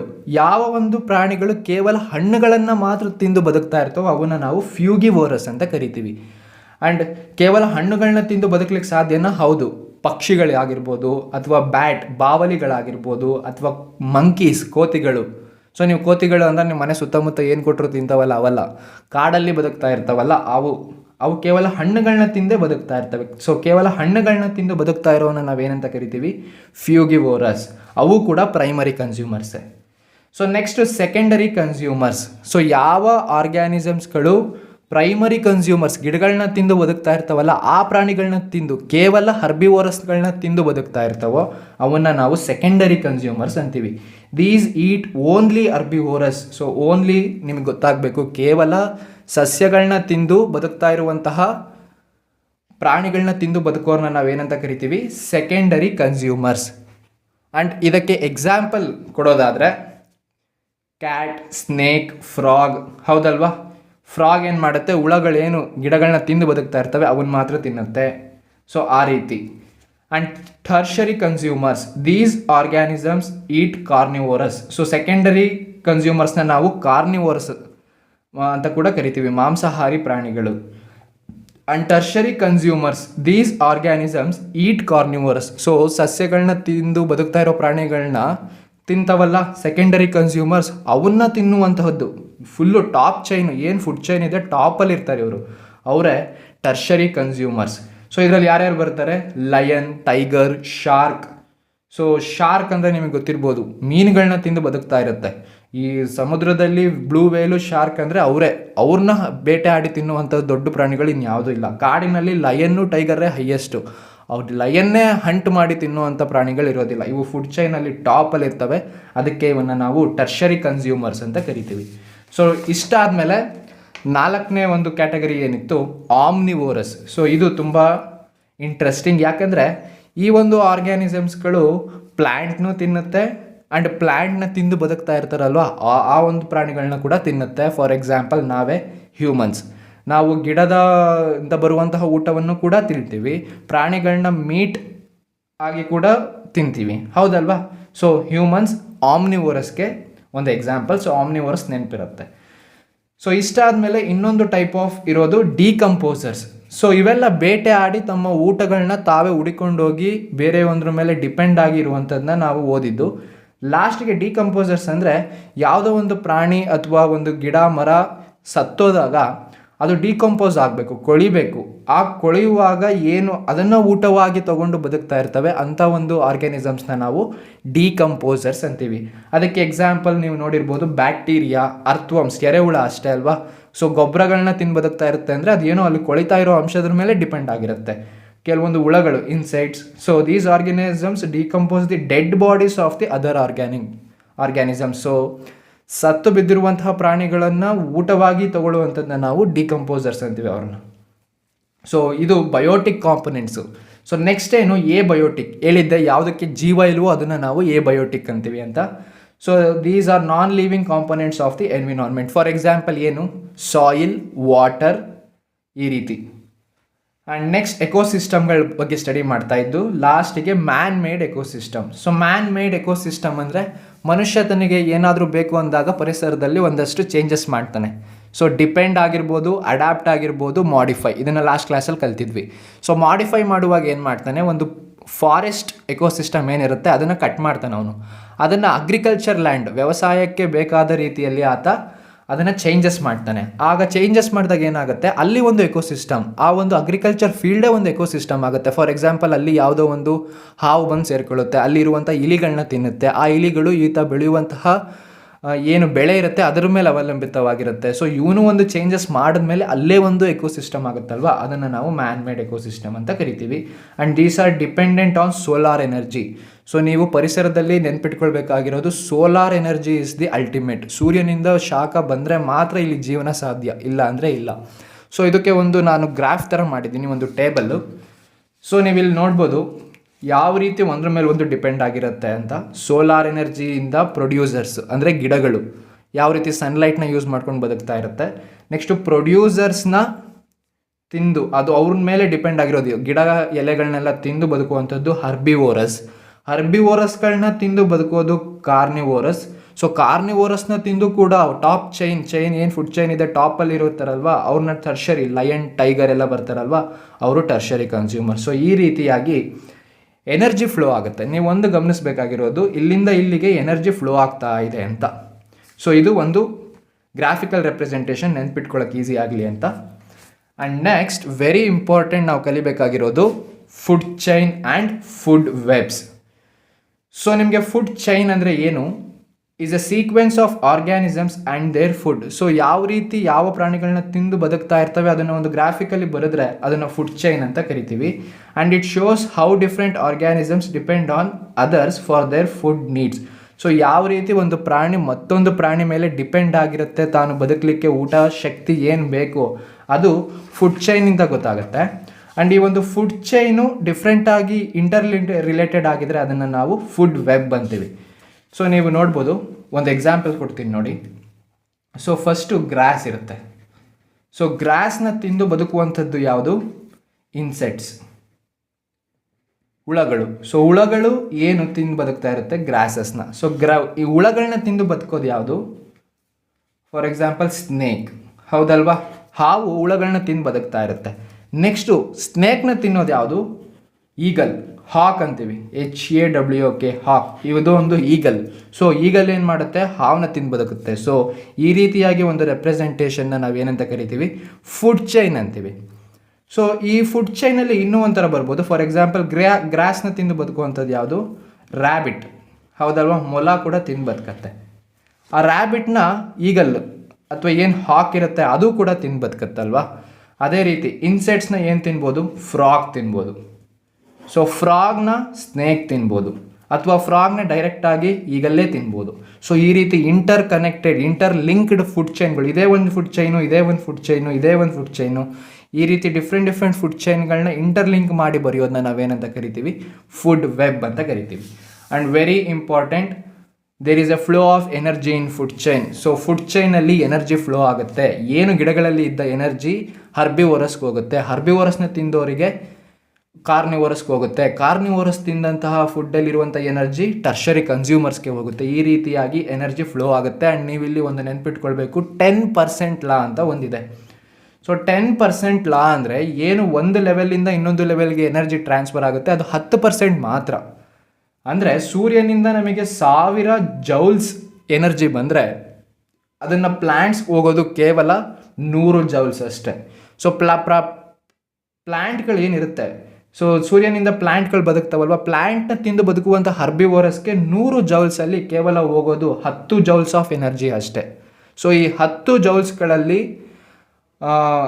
ಅದೇ ರೀತಿ ಇನ್ನೊಂದು ನೆಕ್ಸ್ಟ್ ಲೆವೆಲ್ಲು ಹರ್ಬಿವೋರಸ್, ಕಾರ್ನಿವೋರಸ್, ಈ ರೀತಿ ಕೇವಲ 10% ಮಾತ್ರ ಎನರ್ಜಿ ಫ್ಲೋ ಆಗುತ್ತೆ. ಇದನ್ನು ನಾವು 10% ಲಾ ಅಂತ ಕರಿತೀವಿ. ಆ್ಯಂಡ್ ಇದನ್ನು ಕೊಟ್ಟವರು ಲಿಂಡ್ ಮ್ಯಾನ್ ಅಂತ. ಆ್ಯಂಡ್ ಈ ಒಂದು ಲೆವೆಲಿಂದ ಇನ್ನೊಂದು ಲೆವೆಲ್ಗೆ ಎನರ್ಜಿ ಪಾಸ್ ಆಗುವಾಗ ಎನರ್ಜಿ ಲಾಸ್ ಆಗುತ್ತೆ ಅಂದರೆ ಇಲ್ಲಿಂದ 10% ಬಂತು, ಇನ್ನು ಮಿಕ್ಕಿ 90% ಎನರ್ಜಿ ಏನಾಯಿತು, ಎಲ್ಲೋಯ್ತು ಅಂತ ಕೇಳೋದಾದರೆ there is loss of energy at each level in form of heat. So ಬಿಸಿಯಾಗಿ ಹೀಟ್ ಮುಖಾಂತರ ಆ ಎನರ್ಜಿ ಹೊರಗಡೆ ಪ್ರಕೃತಿಗೆ ವಾಪಸ್ ಹೊರಟೋಗುತ್ತೆ. ಕೇವಲ 10% ಮಾತ್ರ ಒಂದಿಂದ ಮತ್ತೊಂದಕ್ಕೆ ಪಾಸ್ ಆಗುತ್ತೆ. And as we move along the chart, population keeps on decreasing. So ಗಿಡಗಳೇನಿತ್ತು ಆ ಗಿಡಗಳನ್ನ ತಿಂದು ಬದುಕುವಂತಹ ಹರ್ಬಿವೋರಸ್ಗಳ ಪಾಪ್ಯುಲೇಷನ್ನು ಗಿಡಗಳಿಗಿಂತ ಕಡಿಮೆ ಇರುತ್ತೆ. ಹರ್ಬಿವೋರಸ್ನ ತಿಂದು ಬದುಕುವಂತಹ ಕಾರ್ನಿವೋರಸ್ನ ಪಾಪ್ಯುಲೇಷನ್ನು ಹರ್ಬಿವೋರಸ್ಗಿಂತ ಕಡಿಮೆ ಇರುತ್ತೆ. ಈ ರೀತಿಯಾಗಿ ಒಂದು ಫುಡ್ ಚೈನಲ್ಲಿ ಮೇಲೆ ಹೋಗ್ತಾ ಏನಾಗುತ್ತೆ, ಪಾಪ್ಯುಲೇಷನ್ ಕಡಿಮೆ ಆಗುತ್ತೆ. ಸೊ ಇಷ್ಟು ನೀವು ಫುಡ್ ಚೈನ್ ಬಗ್ಗೆ ತಿಳ್ಕೊಬೇಕಾಗುತ್ತೆ. 10% ಲಾ ನೆನಪಿರಲಿ, ಫುಡ್ ವೆಬ್ ಅಂದರೆ ಏನು ಅಂತ ನೆನಪಿರಲಿ, ಸೊ ಪಾಪ್ಯುಲೇಷನ್ ಯಾವ ರೀತಿ ಚೇಂಜ್ ಆಗುತ್ತೆ ಇಷ್ಟು ನೆನಪಿರಲಿ. So next is ecological pyramids. So food chain ಏನಿತ್ತು ಅದನ್ನು ನಾವು ಟ್ರಾಫಿಕ್ ಲೆವೆಲ್ಗಳೇನಿದ್ವು ಅವನ್ನ ಎಕಲಾಜಿಕಲ್ ಪಿರಮಿಡ್ ಮುಖಾಂತರ ಕೂಡ ನಾವು ರೆಪ್ರೆಸೆಂಟ್ ಮಾಡ್ಬೋದು. So this concept was given by Charles Elton in 1927. So 1927ರಲ್ಲಿ ಎಕಲಾಜಿಕಲ್ ಪಿರಮಿಡ್ಸ್ ಅನ್ನೋ ಒಂದು ಕಾನ್ಸೆಪ್ಟ್ ಬರುತ್ತೆ. ಆ್ಯಂಡ್ ಈ ಒಂದು ಕಾನ್ಸೆಪ್ಟ್ನ ಕೊಟ್ಟವರು ಚಾರ್ಲ್ಸ್ ಎಲ್ಟನ್. ಸೊ ಈ ಒಂದು ಎಕಲಾಜಿಕಲ್ ಪಿರಮಿಡ್ಸ್ಗೆ ಇನ್ನೊಂದು ಹೆಸರಿದೆ, ಏನು, Eltonian pyramid. And these are used to represent the proportion of population at different trophic levels or the amount of energy transport. So ಏನು ಲೆವೆಲ್ ಇತ್ತು ಹರ್ಬಿವೋರಸ್, ಕಾರ್ನಿವೋರಸ್, ಈ ರೀತಿ ಒಂದೊಂದು ಲೆವೆಲಿಂದ ಅಥವಾ ಪ್ರೊಡ್ಯೂಸರ್ಸ್, ಕನ್ಸ್ಯೂಮರ್ಸ್, ಸೊ ಈ ರೀತಿ ಇದ್ದಂತಹ ಲೆವೆಲಿಂದ ಲೆವೆಲ್ಲಿಗೆ ಯಾವ ರೀತಿ ಪಾಪ್ಯುಲೇಷನ್ ಚೇಂಜ್ ಆಗುತ್ತೆ ಅಥವಾ ನಂಬರ್ ಎಷ್ಟಿದೆ, ಎನರ್ಜಿ ಎಷ್ಟು ಚೇಂಜ್ ಆಗುತ್ತೆ, ಒಂದು ಪಿರಮಿಡ್ ಆಕಾರದಲ್ಲಿ ಕೊಡೋದನ್ನ ನಾವು ಎಕಲಾಜಿಕಲ್ ಪಿರಮಿಡ್ಸ್ ಅಂತೀವಿ. ಸೊ ಇದರಲ್ಲೂ 3 ಇದೆ. ಪಿರಮಿಡ್ ಆಫ್ ನಂಬರ್ಸ್, ಸೊ ಎಷ್ಟು ಪಾಪ್ಯುಲೇಷನ್ ಡಿಕ್ರೀಸ್ ಆಗ್ತಿದೆಯಾ ಇನ್ಕ್ರೀಸ್ ಆಗ್ತಿದೆಯಾ ಅನ್ನೋದು. ಪಿರಮಿಡ್ ಆಫ್ ಬಯೋಮಾಸ್, ಸೊ ಎಷ್ಟು ವೆಯ್ಟ್ ಇದೆ, ಕಾರ್ನಿವೋರಸ್ನ ವೆಯ್ಟು ಹರ್ಬಿವೋರಸ್ಗಿಂತ ಕಡಿಮೆ ಇರುತ್ತೆ ಈ ರೀತಿ. Pyramid of energy, so energy ಹರ್ಬಿವೋರಸಲ್ಲಿ ಇದ್ದಿದ್ದು ಎನರ್ಜಿ ಕೇವಲ 10% ಅಷ್ಟೇ ಕಾರ್ನಿವೋರಸಲ್ಲಿ ಇದ್ದಿದ್ದು ಆ ರೀತಿಯಾಗಿ ಚೇಂಜ್ ಆಗುತ್ತೆ ಅಂತ ಪಿರಮಿಡ್ಗಳು ಹೇಳುತ್ತೆ. ಆ್ಯಂಡ್ ಈ ಒಂದು ಪಿರಮಿಡ್ಡು ಸೊ ನೋಡಲಿಕ್ಕೆ ಈ ರೀತಿಯಾಗಿರುತ್ತೆ. ನೀವು ನೋಡ್ಬೋದು ಇಲ್ಲಿ ಟಾಪ್ ಇರೋದು ಯಾವುದು, ಪ್ರೊಡ್ಯೂಸರ್ಸು, ಸೊ ಅಂದರೆ ಗಿಡಗಳು, ಅದನ್ನು ತಿಂದು ಬದುಕುವಂಥ ಪ್ರೈಮರಿ ಕನ್ಸ್ಯೂಮರ್ಸು ಅವ್ರಿಗಿನ್ನ ಕಡಿಮೆ ಇರ್ತಾರೆ. ಪಾಪ್ಯುಲೇಷನ್ ವಿಷಯದಲ್ಲಾಗಿರ್ಬೋದು, ಎನರ್ಜಿ ಹೋಗುವಂತಹ ವಿಷಯದಲ್ಲಾಗಿರ್ಬೋದು, ಅಥವಾ ವೆಯ್ಟ್ ಅಂದರೆ ನೀವು ಆನೆ, ಸಿಂಹ ಅಂತ ತಗೋಬೇಡಿ. ಓವರ್ ಆಲ್ ಭೂಮಿ ಮೇಲೆ ಪ್ರೊಡ್ಯೂಸರ್ಸ್ ಎಷ್ಟಿದ್ದಾರೆ ಅವರ ವೆಯ್ಟ್ಗೂ ಪ್ರೈಮರಿ ಕನ್ಸ್ಯೂಮರ್ಸ್ಗಿಂತ ಜಾಸ್ತಿ ಇರುತ್ತೆ ಅಂತ ಆ ರೀತಿ ತೊಗೊಳ್ಬೇಕಾಗತ್ತೆ. ನೆಕ್ಸ್ಟ್ ಪ್ರೈಮರಿ ಕನ್ಸ್ಯೂಮರ್ಸ್ಗಳ ವೆಯ್ಟು, ನಂಬರು ಮತ್ತು ಎನರ್ಜಿ ಸೆಕೆಂಡರಿ ಕನ್ಸ್ಯೂಮರ್ಸ್ಗಿಂತ ಜಾಸ್ತಿ ಇರುತ್ತೆ. ಆ್ಯಂಡ್ ಲಾಸ್ಟಿಗೆ ಬರೋದು ಟರ್ಷರಿ ಕನ್ಸ್ಯೂಮರ್ಸ್ ಮಾತ್ರ. ಸೊ ಇದನ್ನು ನಾವು ಎಕಲಾಜಿಕಲ್ ಪಿರಮಿಡ್ ಅಂತ ಕರಿತೀವಿ. ಆ್ಯಂಡ್ ಕೊಟ್ಟವರು ಎಲ್ಟಾನ್. ಇಷ್ಟು ನೆನಪಿದ್ರೆ ಸಾಕು. ಸೊ ಇಷ್ಟಾದಮೇಲೆ ನೆಕ್ಸ್ಟ್ ಬರುವಂಥದ್ದು very important, biodiversity. And biodiversity ಅಂತ ಪದ ಬಂದಾಗ E.D. ವಿಲ್ಸನ್ ನೋಟ್ಸ್ ಮಾಡ್ಕೊಳ್ತಾ ಹೋಗ್ಬೇಕು ನೀವು. ಸೊ ಏನು ಇಡೀ ಭೂಮಿ ಮೇಲೆ ಈ ಒಂದು ಜೀವಗಳ ವೈವಿಧ್ಯತೆ ಇದೆ, ನೀರು, ಗಾಳಿಯಿಂದ ಹಿಡಿದು ಏನು ಒಂದು ಸಣ್ಣ ಆರ್ಗ್ಯಾನಿಸಮಿಂದ ದೊಡ್ಡ ವೇಲ್, ತಿಮಿಂಗ್ಲದವರೆಗೂ ಎಲ್ಲವನ್ನ ಸೇರಿಸಿ E.D. ವಿಲ್ಸನ್ ಅವರು ಬಯೋಡೈವರ್ಸಿಟಿ ಅನ್ನೋ ಒಂದು ಪದ ಕೊಡ್ತಾರೆ.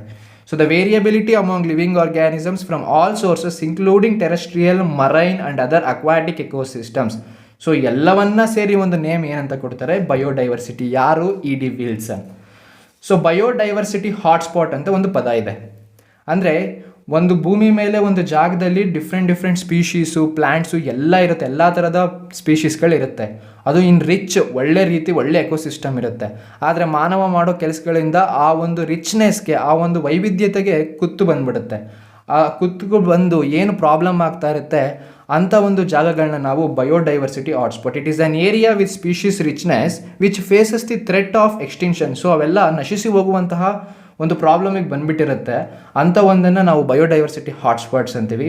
ಆ್ಯಂಡ್ ಇಡೀ ಭೂಮಂಡಲದಲ್ಲಿ, ಇಡೀ ವರ್ಲ್ಡಲ್ಲಿ 36 ಬಯೋಡೈವರ್ಸಿಟಿ ಹಾಟ್ಸ್ಪಾಟ್ಸ್ಗಳಿದೆ. ಆ್ಯಂಡ್ ನಮ್ಮ ಭಾರತ ದೇಶದಲ್ಲಿ 4 ಬಯೋಡೈವರ್ಸಿಟಿ ಹಾಟ್ಸ್ಪಾಟ್ಸ್ಗಳಿದ್ದಾವೆ. ಸೊ ಇದು ಮುಖ್ಯ. ಆ್ಯಂಡ್ ಬಯೋಡೈವರ್ಸಿಟಿ ಹಾಟ್ಸ್ಪಾಟ್ ಅಂದರೆ ಏನು ಅಂತ ತಿಳ್ಕೊಳ್ಳೋದು ಮುಖ್ಯ. ಸೊ ಈ next conservation of biodiversity. So ನಾವೇನು ನಮ್ಮ ಒಂದು ಕೆಲಸಗಳಿಂದ, ಮಾನವನ ಕೆಲಸಗಳಿಂದ ಕೆಲವೊಂದು ಸ್ಪೀಶೀಸ್ ನಶಿಸಿ ಹೋಗುವಂತಹ ಥ್ರೆಟ್ ಇದೆ, ಅದನ್ನು ನಾವು ಬಚಾವ್ ಮಾಡಲಿಕ್ಕೆ ಅಥವಾ ಅದನ್ನು ನಾವು ಕಾಪಾಡಲಿಕ್ಕೆ ಏನೇನು ಸ್ಟೆಪ್ಸ್ಗಳನ್ನ ತೊಗೊತೀವಿ ಅದನ್ನು ಕನ್ಸರ್ವೇಷನ್ ಆಫ್ ಬಯೋಡೈವರ್ಸಿಟಿ ಅಂತ ಓದ್ತೀವಿ. ಅದರಲ್ಲಿ 2 ಟೈಪ್ ಇದೆ, in situ conservation, ex situ conversation. In situ conversation ಅಂದರೆ ಏನು, endangered species are protected within their natural habitat. So ಎಲ್ಲಿ ಈಗ ಫಾರ್ ಎಕ್ಸಾಂಪಲ್ ಯಾವುದೋ ಒಂದು ಪ್ರದೇಶದಲ್ಲಿ ಒಂದು ಪ್ರಾಣಿ, ಫಾರ್ ಎಕ್ಸಾಂಪಲ್ ಚಿರತೆಗಳ ಸಂಖ್ಯೆ ಕಡಿಮೆ ಆಗ್ತಾ ಇರುತ್ತೆ. ಸೊ ನಾವೇನು ಮಾಡ್ತೀವಿ, ಆ ಚಿರತೆಗಳು ಎಲ್ಲೆಲ್ಲಿದೆ ಅಷ್ಟು ಜಾಗನ ಫೆನ್ಸಿಂಗ್ ಮಾಡಿಬಿಟ್ಟು ಸರ್ಕಾರ ಇಲ್ಲಿ ಯಾರು ಎಂಟ್ರಾಗಂಗಿಲ್ಲ, ನಾವು ಚಿರತೆಗಳನ್ನೇನು ಡಿಸ್ಟರ್ಬ್ ಮಾಡಲಿಲ್ಲ, ಅಲ್ಲಿದ್ದ ಜಾಗನ ಕನ್ಸರ್ವ್ ಮಾಡ್ತಾ ಇದ್ದೀವಿ. ಸೊ ಅದನ್ನು ನಾವು ಇನ್ಸೂಟ್ ಕನ್ವರ್ಸೇಷನ್ ಅಂತೀವಿ. ಎಕ್ಸೂಟ್ ಕನ್ವರ್ಸೇಷನ್ ಅಂದರೆ ಏನು, endangered species are protected in artificially set up special areas to mimic their natural environment. So ನಾವೇನು ಮಾಡ್ತೀವಿ, ಒಂದು ಪ್ರಾಣಿನ ತೊಗೊಬಂದ್ಬಿಟ್ಟು ಅದು ಎಲ್ಲಿ ಬದುಕ್ತಾ ಇರುತ್ತೋ ಆ ರೀತಿ ಒಂದು ವಾತಾವರಣವನ್ನು ನಾವು ಸೃಷ್ಟಿ ಮಾಡಿ ಅಲ್ಲಿ ಪ್ರಾಣಿಗಳನ್ನ ಬಿಡ್ತೀವಿ. ಅದನ್ನು ನಾವು ಎಕ್ಸೂಟ್ ಕನ್ವರ್ಸೇಷನ್. ಸೊ ಇನ್ಸೂಟ್ಗೆ example national parks, sanctuaries, biosphere reserves. So national park ಅಂದರೆ ಆ ಒಂದು ಜಾಗವನ್ನು, ಒಂದಿಷ್ಟು ಎಕರೆವನ್ನು ಮನುಷ್ಯ ಎಂಟ್ರಾಗಬಾರ್ದು, ಪರ್ಮಿಷನ್ ಇಲ್ಲದೆ ಹೋಗಂಗಿಲ್ಲ, ಅಲ್ಲಿ ಒಂದು ಪ್ರಾಣಿ ಏನಿದೆ ಅದು ನಶಿಸಿ ಹೋಗೋ ರೀತಿ ಇದೆ, ಅದನ್ನು ನಾವು ಕಾಪಾಡಬೇಕು ಅಂತ ಅಷ್ಟು ಎಕರೆ ಜಾಗವನ್ನು ಯಾವುದೇ ಮನುಷ್ಯನ ಎಂಟ್ರಿ ಇಲ್ಲದೆ ಬ್ಲಾಕ್ ಮಾಡಿಬಿಡ್ತಾರೆ. ಅದನ್ನು ನಾವು ಇನ್ಸ್ಯೂಟ್. ಅದೇ ನಾವು ಯಾವುದೋ ಒಂದು ಪ್ರಾಣಿನ ತಗೊಬಂದ್ಬಿಟ್ಟು ಝೂ ಒಳಗೆ ಬಿಟ್ಟರೆ ನೋಡಿ, example zoo, botanical gardens, seed banks. So artificial ಆಗಿ ನಾವು ಒಂದು ವಾತಾವರಣನ ಕ್ರಿಯೇಟ್ ಮಾಡಿ ಪ್ರಾಣಿನ ಅಲ್ಲಿ ಸಂರಕ್ಷಣೆ ಮಾಡೋದನ್ನ ಎಕ್ಸುಸೂಟ್ ಅಂತೀವಿ. ಆ್ಯಂಡ್ ಬರೀ ಪ್ರಾಣಿಗಳೆಲ್ಲ, ಗಿಡಗಳನ್ನೂ ಕೂಡ, ಮರಗಳನ್ನ ಅದಕ್ಕೆ ಬೇಕಾದ ರೀತಿಯಲ್ಲಿ ತಣ್ಣನೆ ವಾತಾವರಣ ಇಟ್ಬಿಟ್ಟು ಪ್ರಿಸರ್ವ್ ಮಾಡ್ಬೋದು. ಸೊ ಅದನ್ನು ಎಕ್ಸೂಟ್ ಕನ್ವರ್ಸೇಷನ್ ಅಂತೀವಿ. ಆ್ಯಂಡ್ ಬಯೋಸ್ಪಿಯರ್ ರಿಸರ್ವ್ಸ್, ಸೊ ಇದು ಕೂಡ ಇನ್ಸ್ಯೂಟು. ಎಷ್ಟಿದೆ ಇಡೀ ಇಂಡಿಯಾದಲ್ಲಿ, 18 ಬಯೋಸ್ಪಿಯರ್ಗಳಿದೆ. ಅದೇ ರೀತಿ ನ್ಯಾಷನಲ್ ಪಾರ್ಕ್ಗಳು ಎಷ್ಟಿದೆ, 106 national parks in India. Wild life sanctuaries 567.